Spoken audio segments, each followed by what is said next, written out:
Basically, I didn't want to feel vulnerable or exposed that like I'm not actually good at this. I couldn't explore my Asian side or my Viet side outside of home. Why am I like feeling resentful of that when my parents like did so much for me? I think that is definitely like one of the hardest things is unlearning.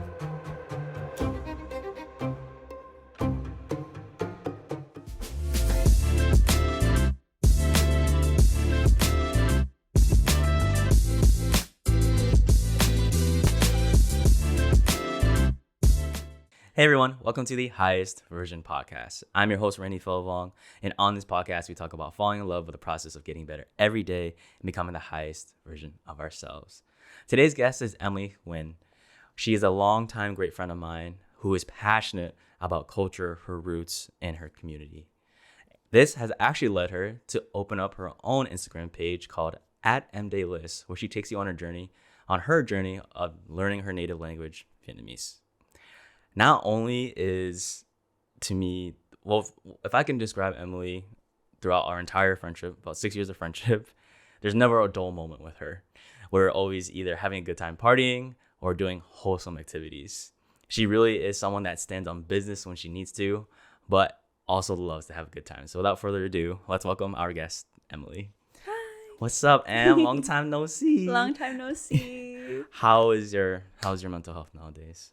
It's going well. I think the last year has been really tough, but then more recently, it's been going up on the incline. I think a lot of it has to do with the fact that I've been more in tune with like my culture, and like kind of like a passion project outside of like work. Focusing a lot more on learning Vietnamese. I've been taking Viet classes for over a year now, so it's been really rewarding seeing like the progress that I've been doing. Yeah, I mean, just like those things that you had trouble with like last year, was it in connection with culture and your roots, or is it more of like work, personal, like all, different other aspects of your life? I think I'm a very complicated person. Like it's a lot of different areas of my life that I had like conflict with that I like wanted to like improve on.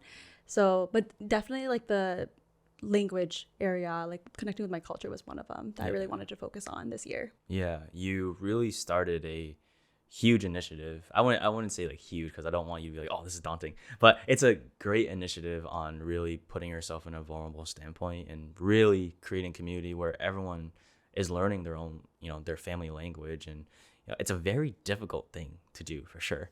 But before we get into that, I want to feature the Funko Pop of the episode, and that is Moana and Pua. And the reason why I chose this buddy Funko Pop specifically is because I know you have your own dog. You're a chonky beagle, Sophie. And to me, like that's like your sidekick, that's your Pua. But for you as Moana, like she's deeply rooted in her culture, and she loves her people and the community that she's around. She just wants to support them, but she's also strong and fierce and independent. And for all throughout our friendship, like I just feel like that's who you are, like a very strong and independent person. And emphasis on strong because she be hitting me. Like not abusively like that, but when she laughs, she's like, those people that slap when like hit when they laugh, and then you're like laughing, you're like, ow, you gotta tense up before. You make me laugh. Yeah. I literally have to tense up before she laughs. I'm like, okay, at one point I was like, I should just stop making her laugh. But she's gentle. She's gentle. She's not an abusive friend. I swear. But I just want to get your reflections on between the connection I made with you and Moana and obviously Pua and Sophie. I resonate a lot with Moana. I'm like really glad that you chose that to represent me. That's a huge compliment. I think the fact that Moana like is very independent and like is willing to like go to like waters that have never really been explored before, and the fact that you see me in that light is like a huge compliment for me. But also the fact that you think my dog is a pig, but Sophie is really fat, so you know what? I don't take offense to it. Okay, thank God. I did not think that one through. To be honest with you, I did not think that one through. Ooh, just like the fun, like the funny, supportive one. And I feel like that's who Sophie is for you. Yeah, Sophie's like so derpy, so it's fine. Like I'll like call her name, and then she'll like stare at me, and she'll like walk away. Like she's very sassy like that. So I feel like. Did she learn anything from you or?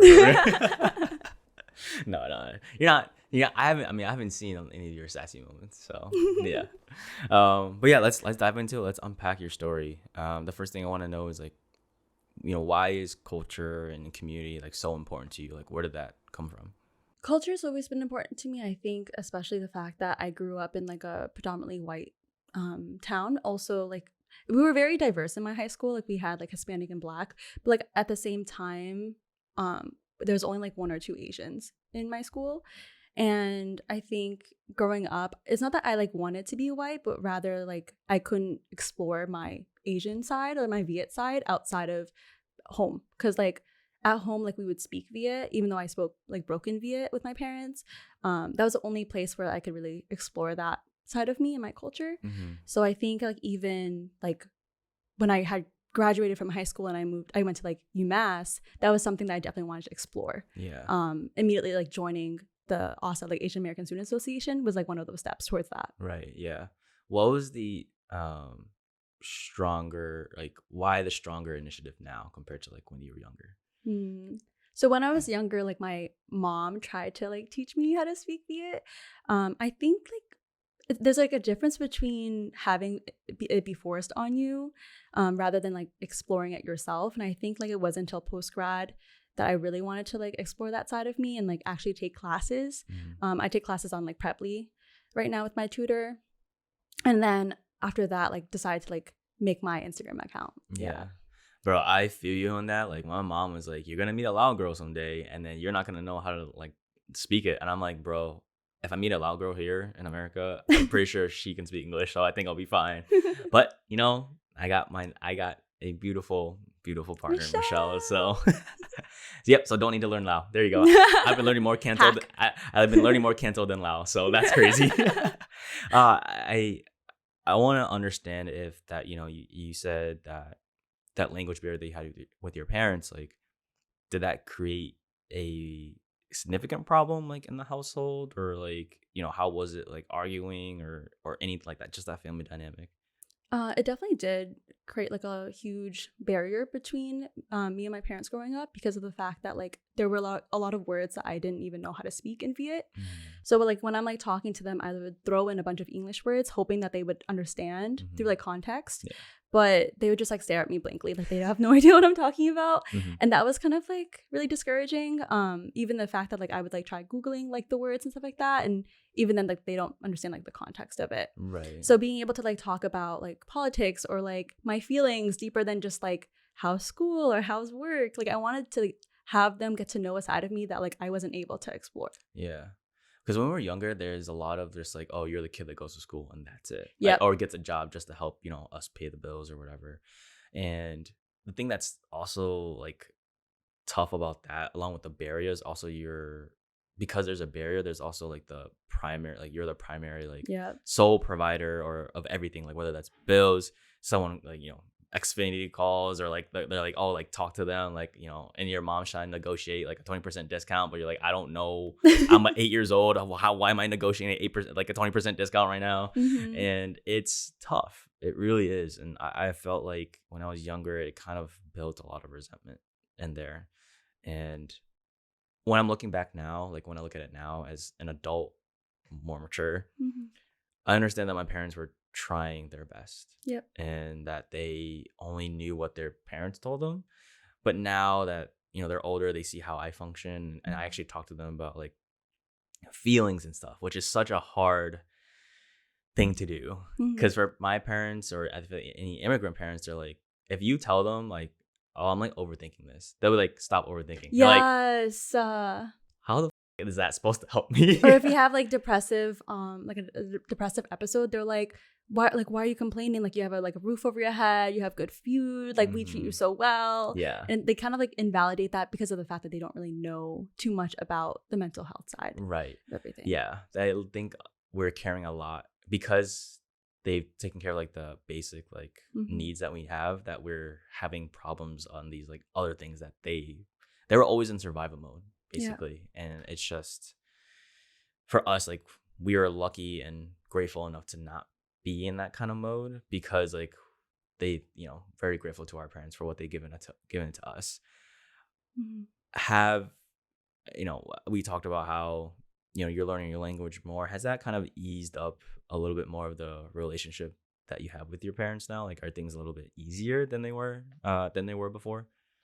Definitely, I think being able to like be vulnerable with them more, like having the vocabulary to be vulnerable with them more has been really helpful. Yeah. And I think too, like maybe like a year or two ago, like I had like one of the first conversations with my dad where he didn't like raise his voice at me and we were able to talk like two adults. Yeah. Because I think like instinctively too, like growing up, he's like the typical like stubborn traditional Viet dad that likes to be really loud and like slightly like violent in terms of like yelling, and didn't really know how to express his feelings. So I think like this conversation that I had with him, like it being the first time where we are just like sitting down and like not screaming at each other, and just like hearing each other out, it helped a lot. Yeah, I mean, what kind of, I guess, that turning point for him or switch point where it's like, hey, I don't have to yell at my daughter anymore, like to get my point through. Like, I can actually have this kind of conversation with her. Like, what was that kind of turning point for him, I guess? I think it's the fact that I was in college and I'm not like a small young child of his anymore, but also the fact that like I have grown to like try to analyze my feelings for him growing up. Like I had a lot of resentment for him growing up, but based off of like how he would like show his love or treat us. It was like a very like violent way instead of like how like healthy parents would. And I think because of that, when I had that conversation with him, like me understanding where he came from, knowing that he was trying to do the best with what he knew, like with how he was growing up, just having that compassion, having the empathy for him really did help because of the fact that I would be more patient with how I'm asking questions, saying in a way where it's not kind of like having him put his defenses up, and then also just trying to be thorough with like, do you understand what I'm saying? Like if I'm asking you a question or if I'm like trying to like say how I feel, whether or not like that translation actually went through or not, or whether or not he needs me to reword it in a different way, and then vice versa, where like he would say something, I'm like, wait, I have no idea like what you're trying to say. Like let me not be worked up about it, but rather like hear him out fully. Yeah. I mean, he probably appreciates a lot of how much like you've taken the time to like be patient with them in that conversation, because patience is a very short thing for a lot of like immigrant parents too, because they're so on the go and they're like, I don't have time to like go through this. But I think the moral of the story is like when we think about our parents, like at the end of the day, they want us to be happy and successful, but successful means like certain standards, you know what I mean?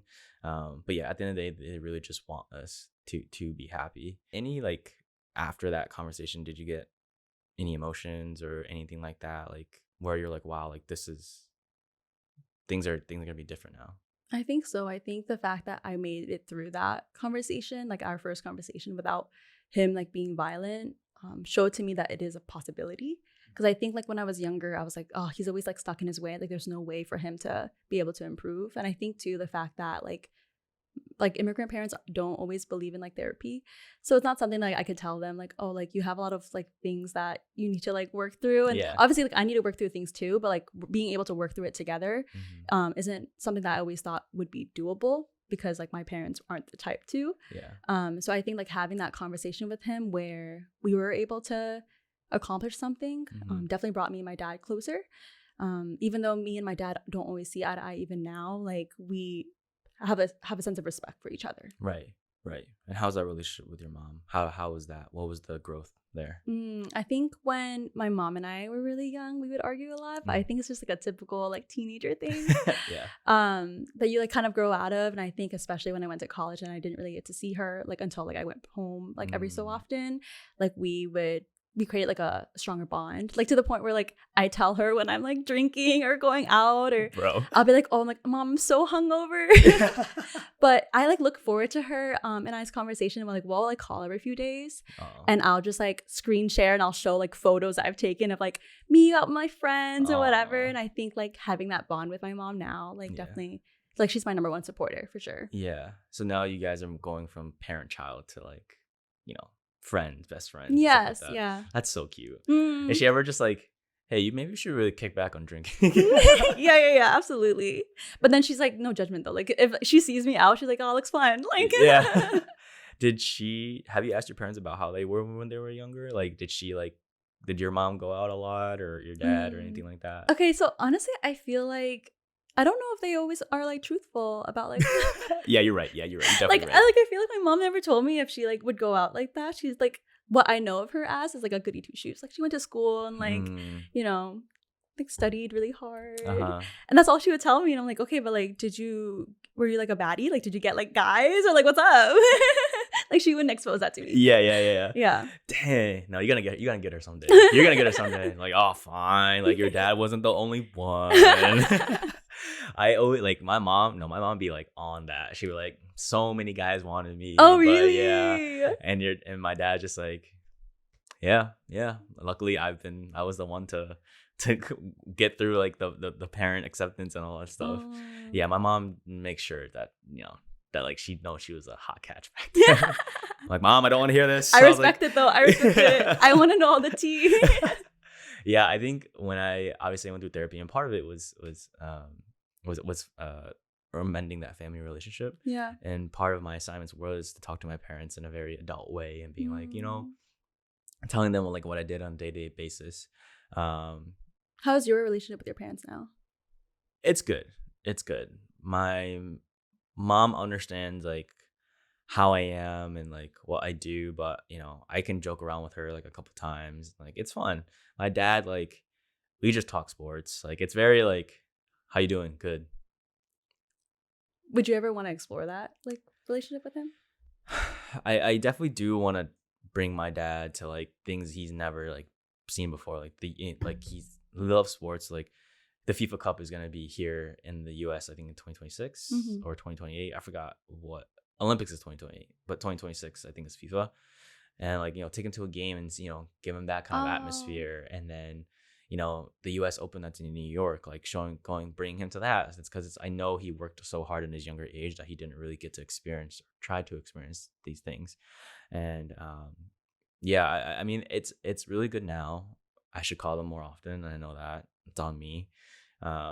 It's like the guilt though. Like you always feel like you should always do more. Yeah, because I saw a post. I was like, okay, count how many times you talk to your parents in a month, and then multiply that by how many years you think they have left. Yeah, that's how many moments you have. So you need to.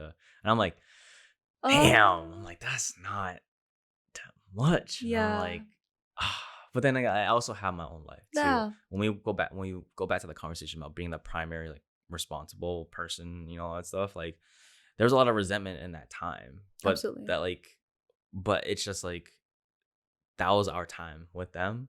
And we just have to, that guilt from the primary to that time needs to grow in an aspect of like, hey, like, if you're getting phone calls from your mom and dad, like that's a blessing to have. Yeah. So you really should take every opportunity. And, there's going to be fights about stuff like that, about some stupid shit. I don't know, whatever it is. But like,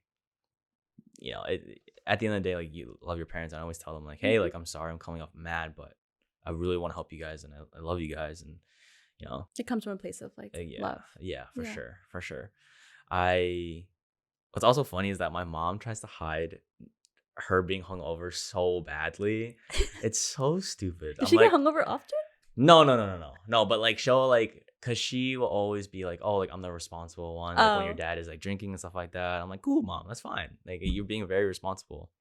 But one morning I came down, like she was like preparing lunch or whatever, and she was like, she had those like big soup containers of like what you get at takeout food. So if you're ordering a soup or whatever, that shit just get filled with water.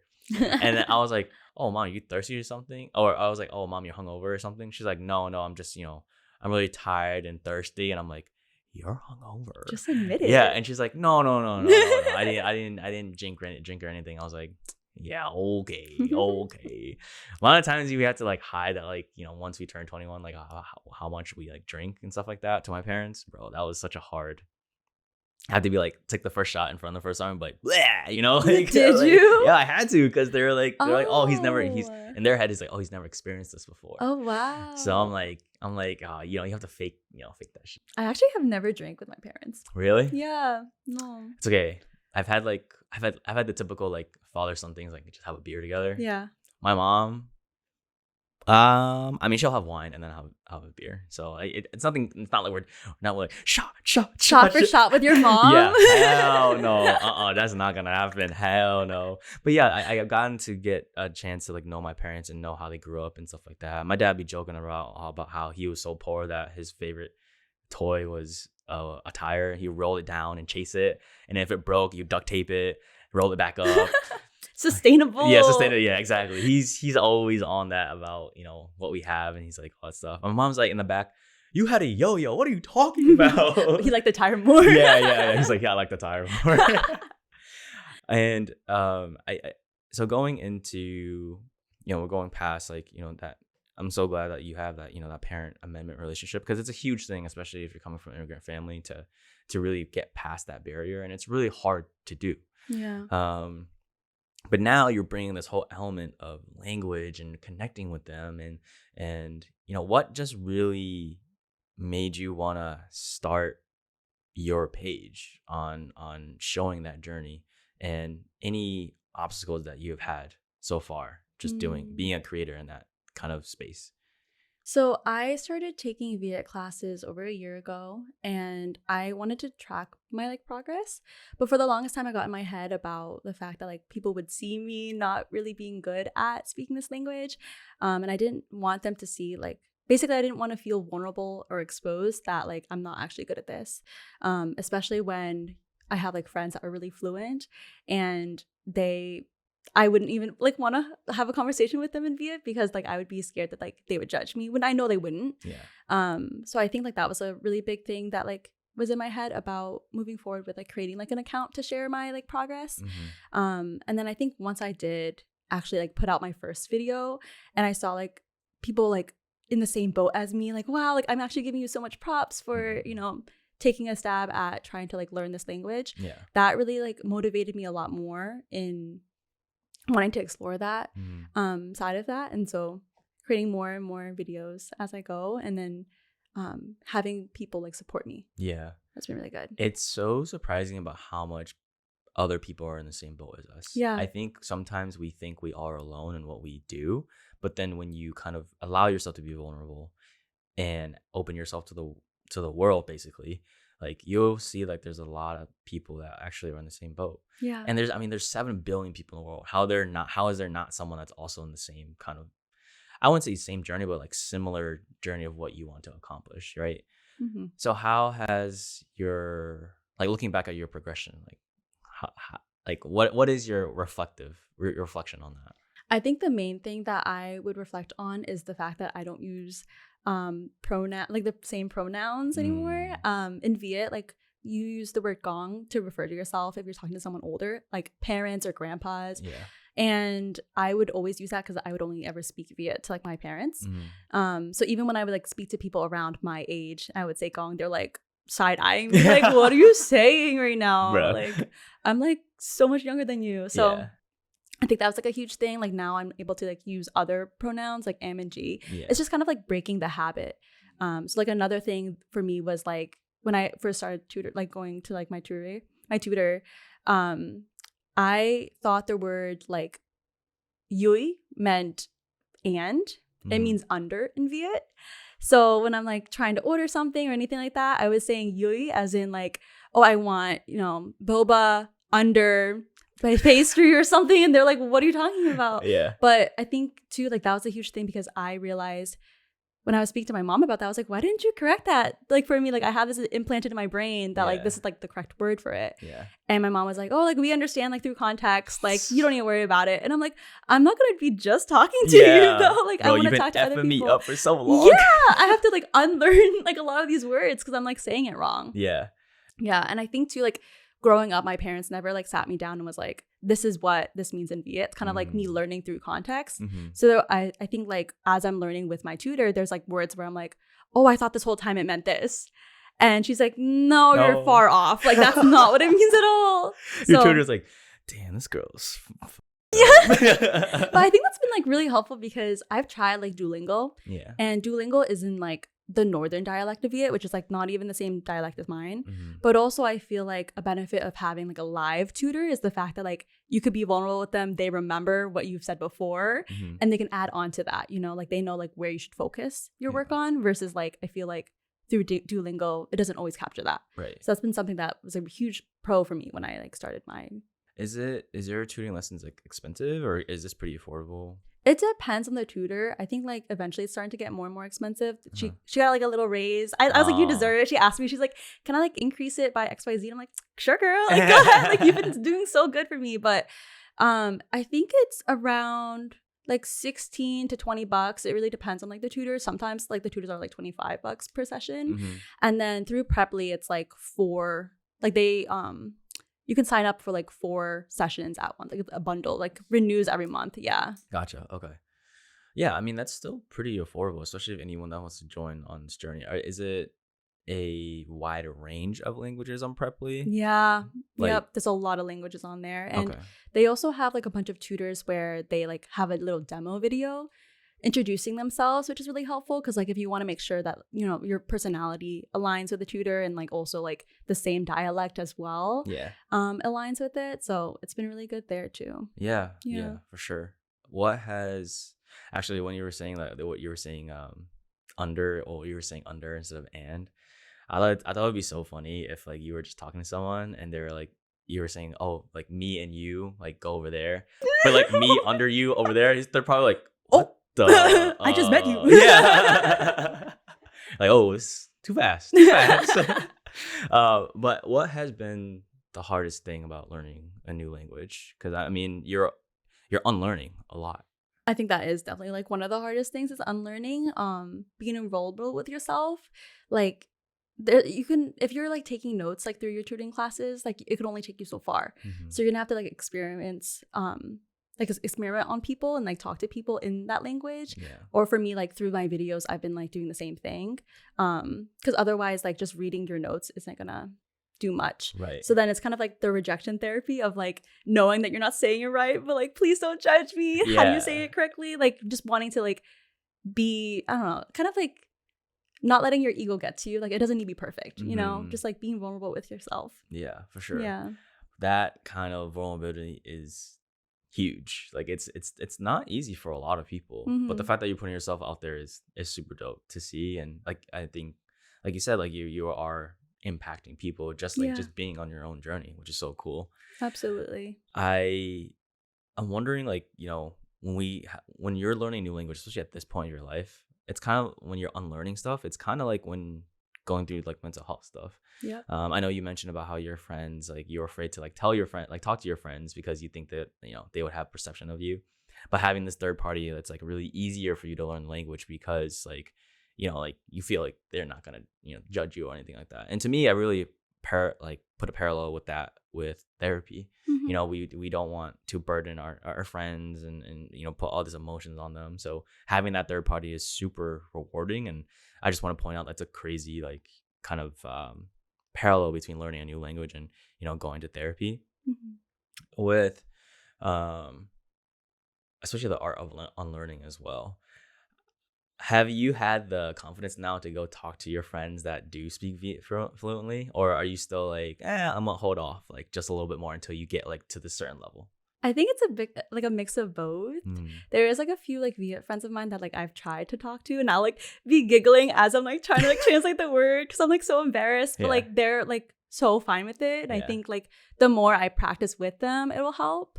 But I definitely been like putting off on that. I do get a little shy still, even the fact that like I'm literally posting videos for everyone to see anyway. Bro, it's crazy. It's a weird dynamic where like posting online versus like like talking in person has a different level of stress.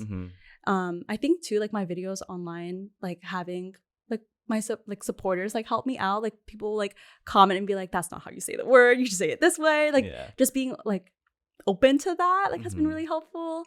And actually like I think like when I had first started like my account, one of my followers like they had like reached out to me to like help me with like pronouncing some like I think it was like makeup words or something like that like in my videos. And she like we had like a whole conversation about that, and a week later she like actually messaged me. She's like, oh, like I just wanted to let you know that after we had talked, it really inspired me to like want to explore being a tutor myself. So she had applied for a job and she ended up getting a job as a part-time tutor, and that just made me feel so like inspired and motivated. Yeah. The fact that like me just being vulnerable and putting myself out there had changed her course of path. Yeah. I mean, that's so amazing. Like it's crazy because that wasn't an intention in No, the first place of absolutely not. why you created the page.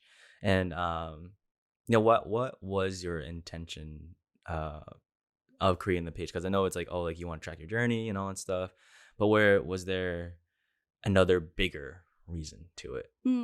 I think just building a community as well. I don't have a lot of friends that are like trying to learn Viet right now, so I don't have a lot of people to like be able to relate with. So being able to like have these videos and have people comment being like, oh, I'm in the same boat, or you're like inspiring me to like learn, like that is really empowering for me. The fact that I'm like starting to build that community. Do you know if our friend Lynn, is she northern dialect, southern dialect? I think she's northern. Okay. So I wouldn't even be able to. Yeah. I was going to ask if like, oh, is she one of the friends that you want to talk to? Just kidding, Lynn. I want to kind of get your headspace with being a creator. You know, now that you are in the space, like, do you feel burnt out? Do you like any troubles there on just, you know, being a content creator now? Low key, I do feel like slightly burnt out. I think the fact that like I'm the type of person that like overbooks, like I like will plan a lot of things for me to do that I haven't had time to like sit down and like record a video or anything like that. You have to be like kind of like intentional with doing that, and like life gets in the way sometimes. So I definitely do feel like burnt out sometimes, but then I also like think about like the community that I'm like building, and I want to be consistent with them as well. So it's like kind of like me trying to figure out how to balance both. Yeah, I feel you on that. I feel like I burn out at like maybe like once a month. And I just have never changed on like, or try to figure out like when I need to like take a step back, or like when I feel like I'm being burnt out, right? And it's a tough space to be in. I know you're like fresh in it, but I think you reached like stage 1 of probably one of the problems. I'm already burnt out now and it's only like a few months in, like no. It's all part of the process. Usually other people are like, oh, like I'm burnt out, like this isn't worth it then. But like you kind of have to go through that to really understand like what is your limit, right? And it's so crazy because I feel like we're so similar, because I overbook too. I'm like doing things on the weekdays and the weekends, and I'm like, oh wait, I gotta edit, but like I'm like, oh, I can hang out with you, but I need to edit after. But like I'm editing and I'm like, you're like losing sleep. I'm like dipping my head. So I'm like, let me like edit at 1 a.m. when I get home, because otherwise I'm not gonna find time to do it. You know? It's a learning lesson at the end of the day. Sometimes you do have to say no to like certain like social things, and obviously we both work 9 to 5, so that's also, you know, but we also can make time to take care of ourselves. And right now I'm trying to figure out what's like the best for me, at the optimal of like, hey, like editing, like good time and all that stuff. It's every time I look at my journey, obviously I'm really grateful for it. I mean, I've reached 100 subscribers on YouTube, which is great. Thank you for being one of the fans. I appreciate it. But it's I think it's an ever learning thing, and I feel like I'm never gonna get it down, and trying to remember like why I'm doing it too. I think your sense of why is really important, and please keep to that, because no views, no likes can fulfill you as much as that why. So all right, Emily, so we just talked about obviously your content creation journey, and you know why culture is so important to you, and why you're putting a lot of effort into your own language. But now I kind of want to talk about more of like your personal side, what makes Emily. And offline, you talked to me about how you kind of feel this sense of guilt being second gen, and guilt specifically like with your, or guilt with your family, or with or towards, I'm not sure what the right one would be, but like, just having that guilt. Can you kind of just share with us like what that guilt is and where that comes from? I think the main reason why I feel guilty is the fact that my parents gave up everything that they had to raise me and my brother here in America. And that means like giving up like their like my mom had just finished her degree in Vietnam, and coming here, like her degree isn't like valid anymore. Like she's not able to pursue like that degree here. And so like that's like a part of it, and the fact that like they had left behind like their family and their friends just to support us here. And I think because of that, I always feel guilty whenever I thought about like comparing, for example, like my friends when I was younger. Basically comparing my friends in terms of seeing that they're able to communicate with their parents on a deeper level and me not being able to. And then also in terms of like just the immigrant household kind of thing, where my parents like to like hoard a lot of their things. So we would like grow up with like a bed and a sofa and like a bunch of boxes in our living rooms. And whenever I would visit like my friends, for example, like they had like a really clean house, like put together and polished. And I always felt like kind of like self-conscious bringing them over to my house and having them see like this side to them that they might think is like not as clean, you know? So that definitely like made me have a lot of resentment. And then later on, like reflecting on how ungrateful I would be, because I'm like, why am I like feeling resentful of that when my parents like did so much for me, leading it to guilt. And then even like more recently too, like now that I'm like out of school and I'm like making my own money with like an adult job. I think I feel guilty whenever I talk to my parents because I'm like going on experiences that they've never been to. So like I like love to explore. So I've been like traveling a lot. And I think like one prime example would be the fact that like I went to Vietnam last year and also this year, but my parents haven't been back in like 10 years, you know? Or like because like I said before, like me and my mom are like besties. So like I'll show her like photos of everything I'm doing and she's like really happy whenever I like show her and share her like that part of me. But then when I'm like telling her I'm like going skiing or like whatever, like they've never experienced that. And it's not like I've never tried to like invite them out, because I'll be like, oh, like you should come, like whatever, and they're like, oh, like that's not for me, and they kind of turn it down. But I do wonder like if they did want to do that at some point and now they're like stuck on their way, like maybe like let's not share that, you know. So that's like a huge guilt. I think more recently too, like I actually got a raise at my job like recently. Congratulations. Thank you. And I was like telling my mom about it, but I actually felt really guilty like telling her about that, because like she's been working at her job a lot longer than I have working at mine. I've only been working at mine for a few years, and I currently make more than her, like with the raise. And I think, I don't know, I'm crying. I think like I was really self-conscious because I want to share my wins with my mom, but I don't want to like have her feel like belittled. Does that make sense? And when I like told my mom about it, she was like super ecstatic and she was like really happy for me. And that made me really happy. But then I think like a part of me still feels guilty, because I'm like, shit, like you've been working at your job for so much longer, and like I just graduated and I'm making this much, right? And like I was telling her, like I want to like support her more, like I want to like help pay for things to help her out, obviously, because she's like raised me, her, my dad. But like I just feel guilty. I just feel guilty for not being able to share it openly without like that sense of second guessing, you know. Grab you tissue. I should have known I would be crying. I'm like so emotional, I feel like. But yeah, I mean, what you're saying, like, it's very valid. It's very valid. Like I like to say, well, my therapist told me I internalized my parents' trauma. So they told me about how they escaped war, they saw dead people, they saw, you know, they've been through so much. And that's why I'm perfectionist, because like I'm like, oh, you guys gave me everything, so I want to make sure that what you gave me, I'm gonna use it to the biggest, or to the most potential, so that I can be super successful and then take care of you guys later. But that's at the expense of my health. And having that conversation with my mom about me going to therapy and her blaming herself of me going to therapy because she feels like she failed as a mom, but that doesn't like make, to me, I was like, no, it's like not your fault. It's because of certain things that have happened, right, that you weren't there. Part of it maybe where I've had like tendencies that do affect my mental health, like the perfectionist and overthinking and all that stuff. Like I see all that in my dad, and it's kind of crazy because I'm like, wow, like now I finally understand like where I get it from. And from your perspective, I mean, not from your perspective, but when I was hearing what you were saying, and I was thinking like, I was like, oh, like wouldn't your parents like be proud because of how much like they set you up for success and you are being successful, you know? Like I Mm-hmm. bet they're super proud of you.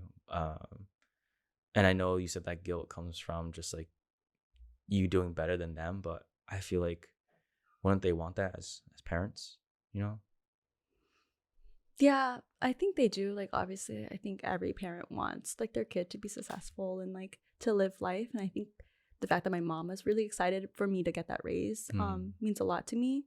But I just can't help but like have that guilt because I'm like, I love you so much, and yet like you're not able to experience the things that I am experiencing. And the only reason why I'm experiencing in the first place is because you set me up for that, you Yeah, know? yeah. Like, I want to give back to them as much as they've given to me. Yeah. And I think the hard part about that, and something I had to talk through with therapy, the hard thing is that what they've done, it's hard to measure anything to give them back. Like you can give them a car, you can give them like a vacation house, you can do all that. But at the end of the day, like I think make the way to make them happy is to A, like you said, give them the experiences that they never had before, Mm-hmm. or B, show them how the product that they worked so hard for is actually being successful.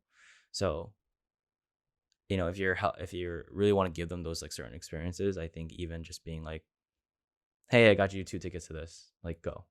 Like that's on me. Like, Mm-hmm. you know, and I feel like they'll feel relieved and feel like, oh, like yeah, like now like I'm able to do all these things because my daughter, who I've raised to be successful, is doing that for me, and that's like shows how good of or how the best of my parenting like came out. You know what I Mm-hmm. mean? I'm trying to like show you like or try to explain like a different perspective to help with that guilt. Yeah.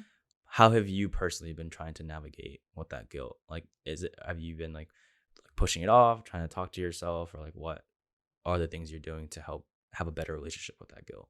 I think that's like another reason why I like started to like take classes Mm. for VIA is the fact that like I'm hoping that me being able to express like my feelings to my parents to fully show them how like grateful I am for everything they've done Mm-hmm. in their own language. Like I'm hoping that that will help.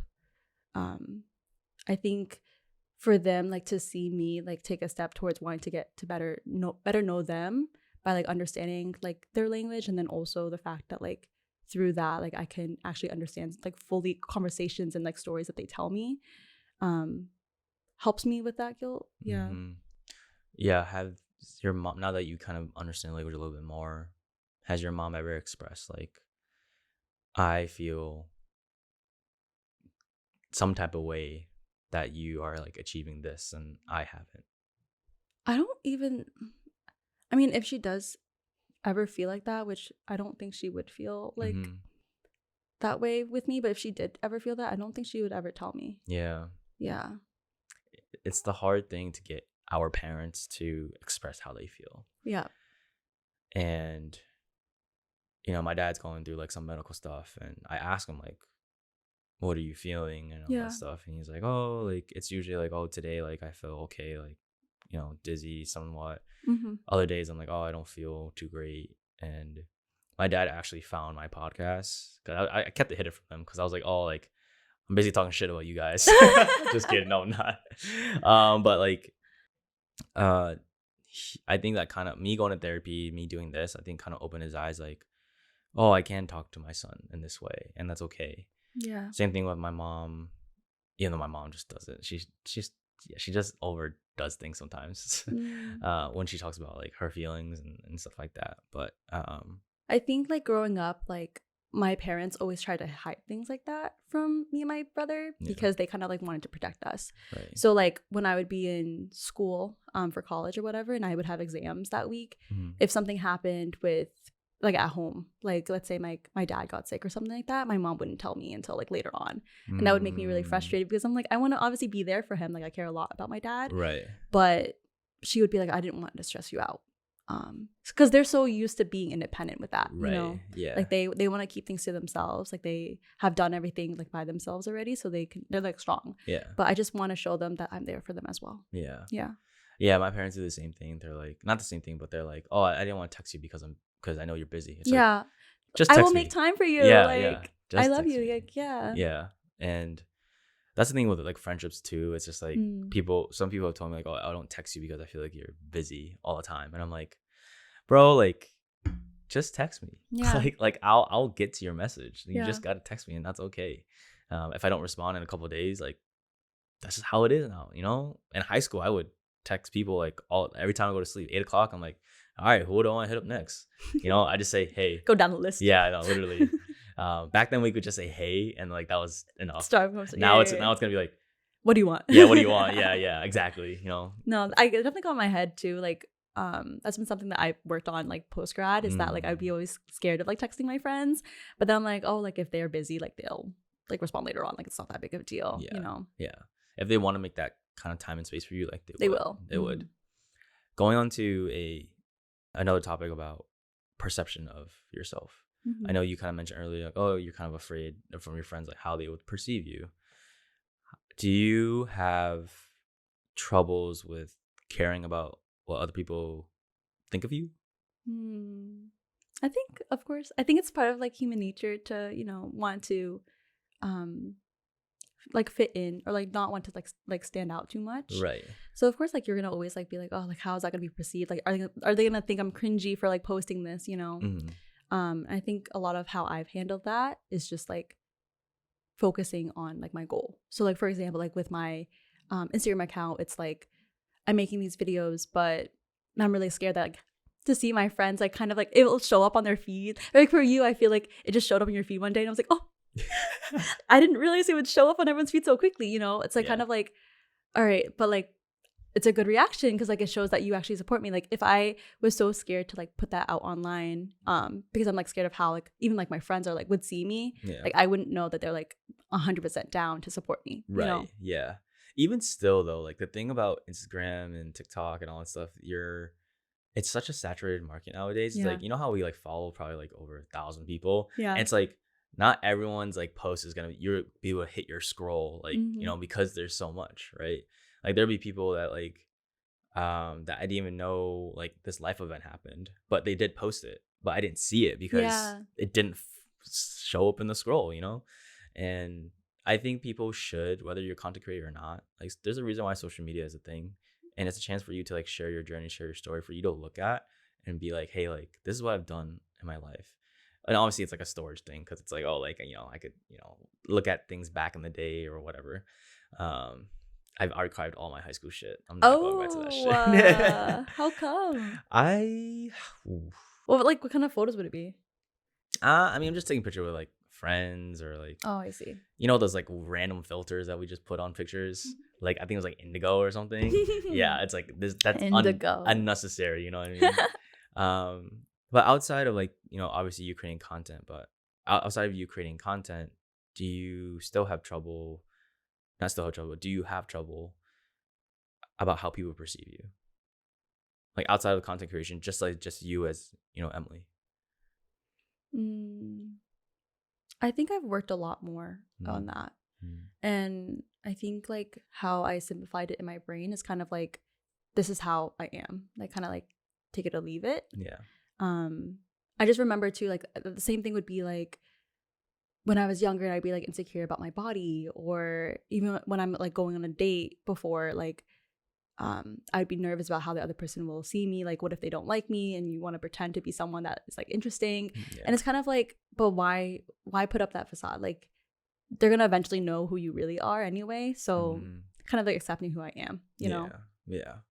And how do you do that?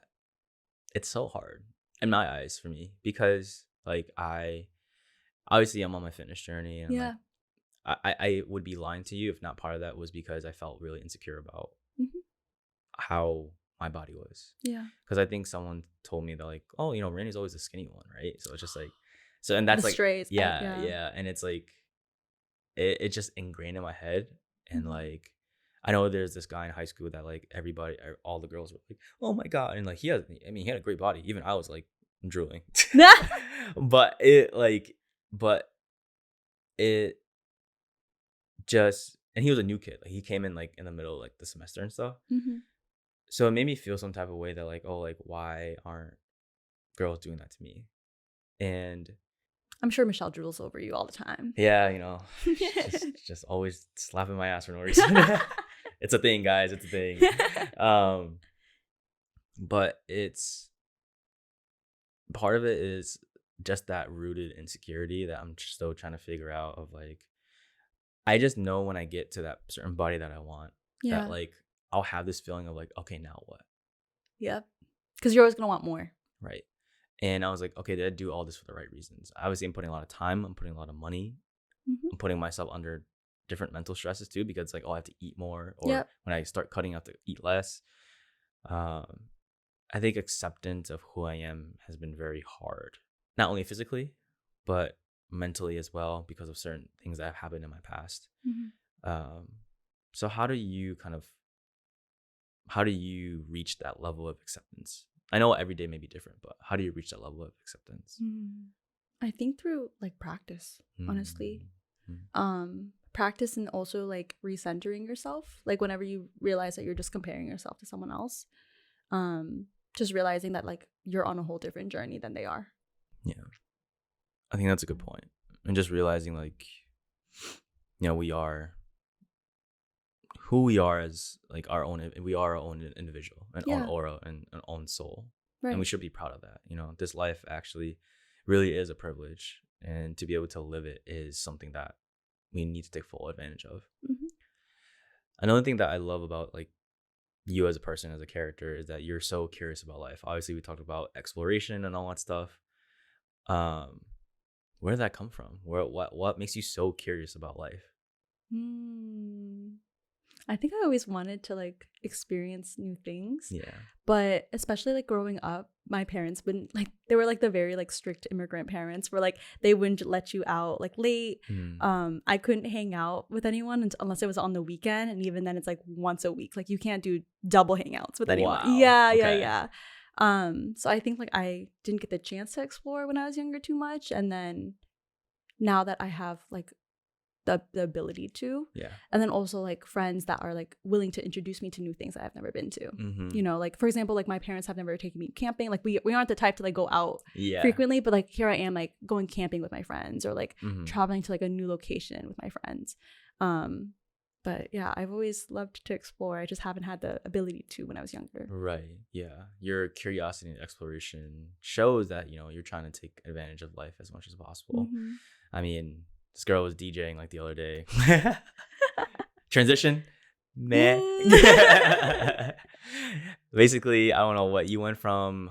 What, like a EDM song to like highest in the room, like so randomly or something like that, right? Was that it? Okay, it was my first time DJing. I was just trying it out. I know. How did it feel? It's so fun. I think just being able to like laugh with people, being like, oh, like this is obviously like just like a fun thing for me to get into. I will always love to try new things, and yeah, I don't know. I mean, I feel like we all need to have that mindset, and that's what I'm trying to do, trying to open myself up to new experiences, no matter how fearful it is, or like, hey, like there's this thing, like why not figure it out? Like I'm such in a space of I don't want to wonder anymore. I don't want to wonder about if this would happen, or if I do this, or what like this. And it's just doing it so I can figure out, like this is what I like to do or don't. Yeah. And I think like your 20s is like the prime time to do that. Yeah. If anything, like if I were to want to travel to like a different country and like live there, like if I were to like live in Vietnam, I would do it in my 20s. Because like the 20s is like when you're like still developing everything. Yeah. And you're not really settling down until like 30s, 40s, Right. Yeah. But I think we put so much pressure on ourselves, especially in college. Mm-hmm. At least I felt like with like the timelines and figuring out relationships and stuff like that. I feel like there was a lot of pressure for us like at that time, And I don't know where that came from. I think it's just like the sacred timeline that everybody tries to follow, you know? And like go to college, get married, have kids, like that kind of thing. I think like as we progress as a society, we're growing more and more out of that norm. Yeah. Like I was in a it's like a family class I took in like in college, and they were talking a lot about like the whole like you have a provider and then you have like like a caretaker. Okay. In like a family. Yeah. And how like they would get married like what, like 19, 18 or whatever it is. But then again, like they lived only until like 30. You know what I'm saying? Like we like since then have explored so much of like our medical abilities for us to like live longer. And because of that, we're able to like extend that like quote unquote like timeline. Yeah. Like we don't need to get married immediately after college. Like you have time to explore. Right. Yeah. No, for sure. All right. I feel like it's been a while since I called you M, but I just want to say thank you for coming on and donating your time and talking about your journey. I mean, every time we connect, it's always a good time. I mean, obviously, I like to say you're always someone that I can always have a real conversation with. Yeah. And like there have been times where like, you know, we just be like not arguing, but like being like, oh, you did this. Yeah. And that's how it made me feel, right? Being real with each other. Yeah. And that's what I appreciate about our friendship and you, is that we have that space and I won't say flexibility, but like that kind of vulnerability with each other. You know what I mean? And I feel like it's only made us stronger. And absolutely.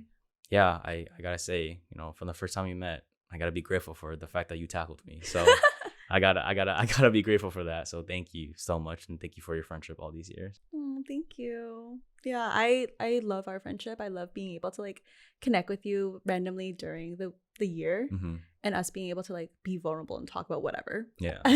Yeah. It's very hard for some friends to do that, which is kind of crazy to me, you know? Like we're never really surface level. I feel like we always end up digging way too deep. Yeah. Literally. I'm me under you. And that's and that deep mental way.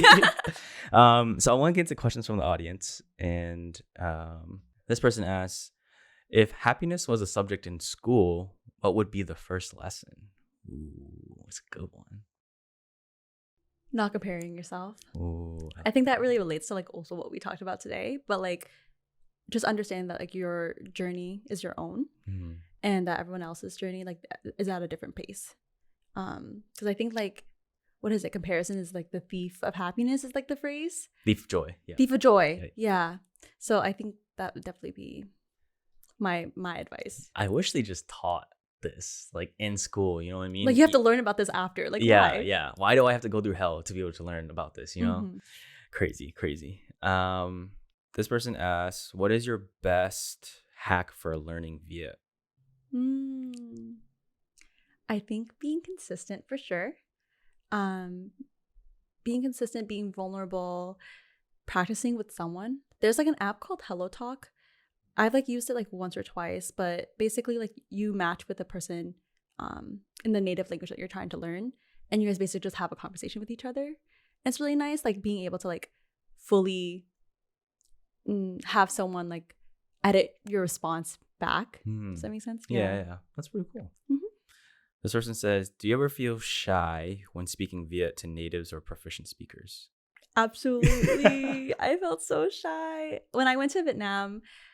Speaking Viet, like I would even kind of like give them like a disclaimer. I'm like, oh, like I'm like learning Viet, like sorry. And if anything, like I feel like especially like Southern Viet, like Ho Chi Minh City, like Saigon, like everyone there was so willing to like have me practice with them. And they would always be like, oh no, it's fine, like you say like this, and if anything they compliment you and they're like, oh, you're so cute, like for trying to learn and be vulnerable. So I think being able to like have a good response even though you're shy has been helpful. Yeah, just gotta do it. Just do it, you know? Just Nike, just do it. This person asked, what's the best advice you can give for someone trying to relearn their ethnic language?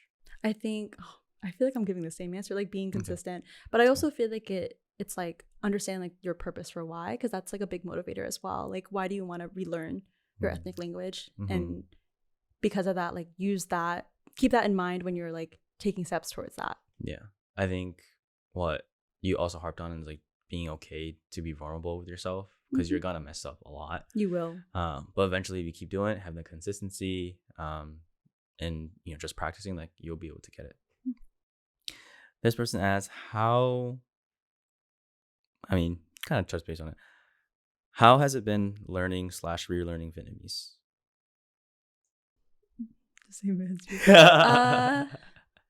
How's it been relearning Vietnamese? I think like the unlearning part has been a little bit troublesome, but other than that, like especially like with my tutor, like I'm like learning words that I should have known a long time ago. Like for example, like belt or like folder, like very simple objects that you see every day. But like I should have like I think about it, I'm like, oh, I don't think I've ever like used that word in a conversation before. Yeah. So that's been really, really rewarding too. It's hard to like those simple things that you think you know. Like it's like, oh, like I should know that, and you just completely forget about it, and it's so simple. Or if it's on like the tip of your tongue and you're like, I definitely have heard this, and I feel like if someone tells me that word, it'll come to me, like I could translate that, but like it's not coming to me right now. And I think like eventually, like as I'm starting to relearn the language and like be familiar with these words, it comes back to me a lot easier.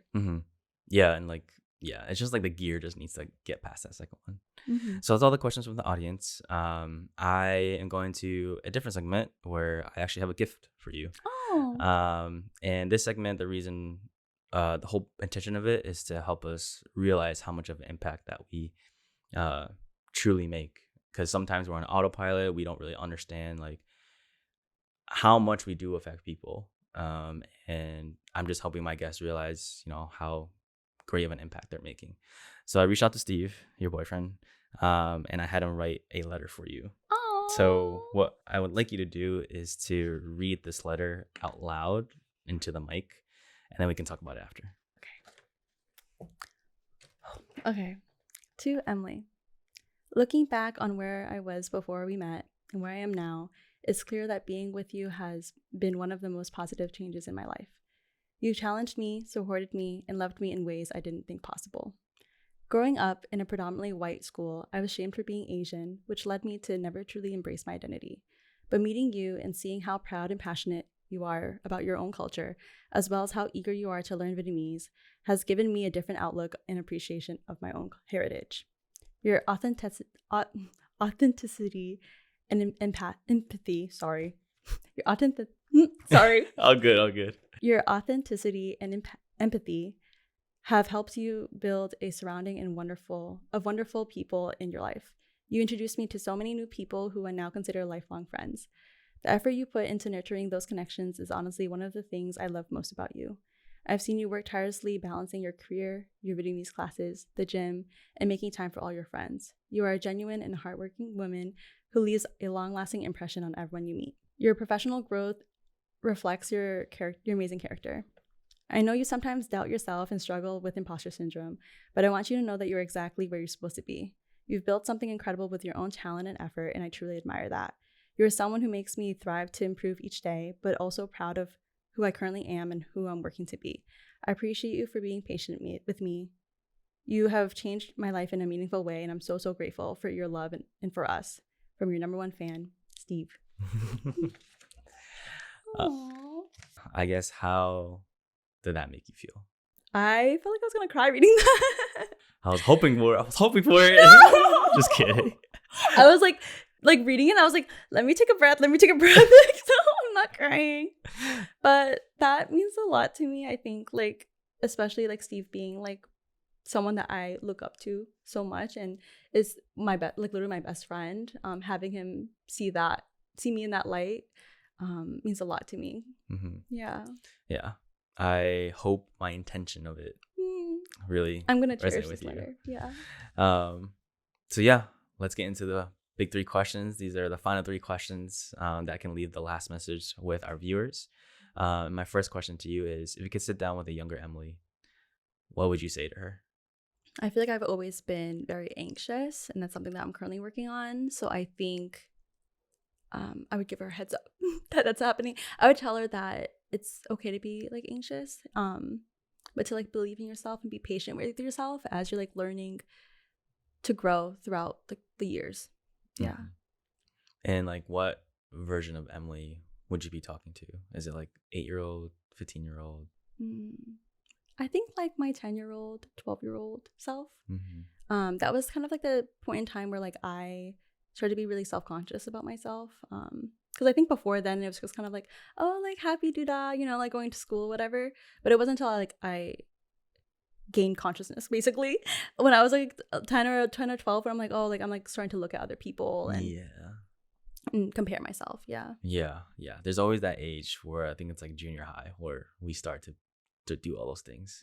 So we need a class, you know, to just be like, Around yo, you're that good. time. Yeah, you're good. Don't worry, you're good. Even like I think a class about like managing conflict. That's like a huge thing that some people don't even really get into until like post like adult life. Like in adult life they will. Yeah. So I feel like that's something that if you were to learn that a little bit earlier, that'd be really helpful. Yeah, for sure. And I'm probably under that is probably confrontation. So yeah, I agree. My second question for you is, what does becoming the highest version of yourself mean to you, and how are you doing that today? I think being the highest version of yourself is being authentic to yourself, to give yourself grace. And I think I've been doing that recently, like by putting myself out there with my Instagram account, knowing that I'm not perfect. Like when I'm making these videos, I'm like mispronouncing things or forgetting certain words, but just letting people know, like that's just who I am. Like it's a work in progress. It doesn't need to be perfect. Beautifully said. My last question for you is, if you could connect me with someone to come on this podcast that you think would be great, who would it be and why? Honestly, I think it would be my friend Nathan Ink.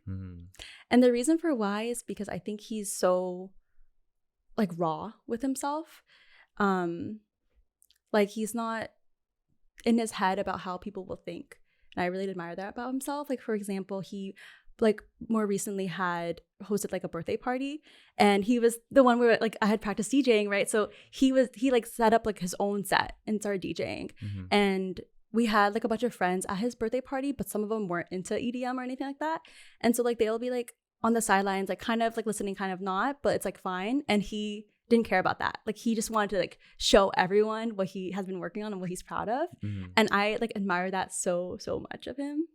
The fact that he's able to just be raw and authentic. Yeah, no, I think talking with Nathan, he's always sparked curiosity in myself of who he is as a person, and he always gives off a good vibe. Always. All right, well guys, if you liked any part of this episode, clip it, tag me and Emily in it. Please like, share, comment, subscribe, hit that notification bell so you know when an episode comes out.